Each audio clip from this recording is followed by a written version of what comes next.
The most classified document in American history doesn't mention nuclear weapons. It doesn't mention Cold War strategy or Soviet troop movements. It mentions a crashed craft, non-human bodies, and the names of 12 men who were told, in writing, that their findings would never be shared. Not with Congress, not with future presidents, and certainly not with you. This document may be a hoax, a forgery, a fiction. Here's the problem. Everything around it keeps turning out to be real. The Foster Ranch, spread across the high desert of Lincoln County, New Mexico, 80 miles northwest of a town called Roswell, that most Americans had never heard of and never would, if not for what happened that week. Mac Brazel was the foreman, a quiet man, raised sheep, knew the land like the back of his hand. When the storm hit on the night of July 2nd, it woke him from a dead sleep. His daughter later said he told her it sounded like an explosion, not sharp like a gunshot, but deep,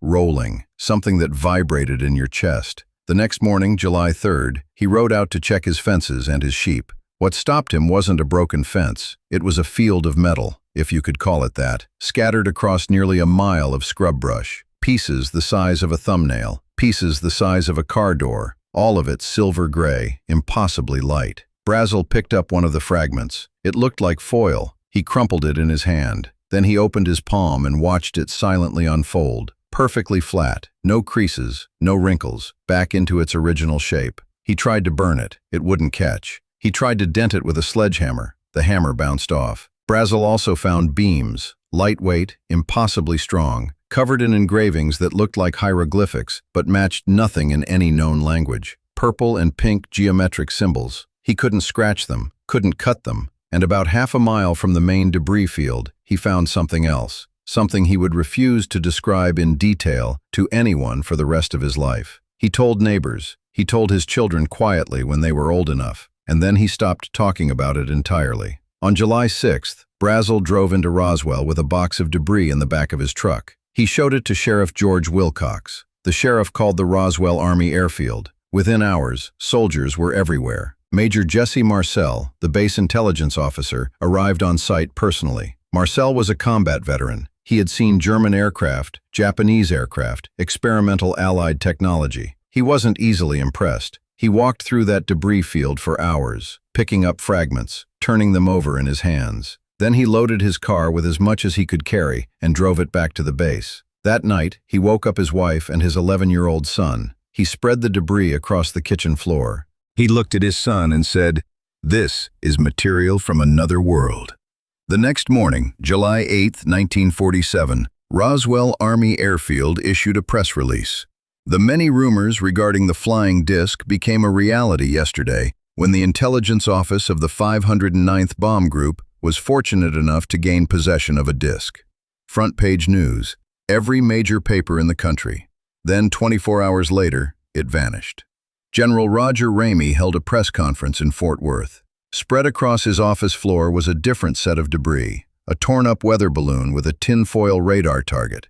Photographers were invited in. Marcel was ordered to pose with it. He knelt next to scraps of a balloon that he knew were not what he had picked up in that field. The official line? Weather balloon. Nothing to see. Move along. Marcel never publicly contradicted the official story during his military career. But in 1978, 31 years later, he gave an interview. He said the material he handled in 1947 was not from this earth. He said the government had photos of the real debris. He said he didn't know where those photos went. He took that to his grave. Here's what most people miss. The debris was strange. The cover story was clumsy. But what turned Roswell into something far more serious is what happened next. Multiple witnesses, civilian and military, came forward over the decades with a consistent claim. There was a second crash site, and at that site, there were bodies. Glenn Dennis, a mortician in Roswell, received a call from the base asking about child-sized caskets, how many he had, whether they were hermetically sealed. Later that day, a nurse he knew was called to assist in an examination. She returned pale, shaking. She described small humanoid figures with large heads, large eyes, small mouths, 4 fingers on each hand. Within days, she was gone. You can dismiss that as anecdotal. But then, within 5 weeks of the crash, President Harry Truman allegedly signed a classified order creating a group of 12 men. Majestic-12, Vannevar Bush, James Forrestal, General Nathan Twining, Roscoe Hillenkoetter, Hoyt Vandenberg, Detlev Bronk, Donald Menzel. These weren't fringe figures. These were the architects of American military and scientific power. Their mandate: total control. All recovered materials, all recovered craft, all recovered biological entities. No congressional oversight, no presidential briefings unless they allowed it. A small group, unelected, unaccountable, deciding what the world gets to know. The story might have stayed buried if not for what arrived in December 1984. Jaime Chandere received an anonymous package. Inside, a roll of undeveloped film. He developed it.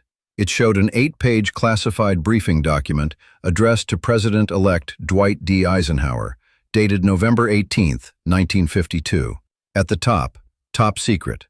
Eyes only. The document described 4 humanoid bodies, a craft approximately 90 feet in diameter, and materials described as weightless.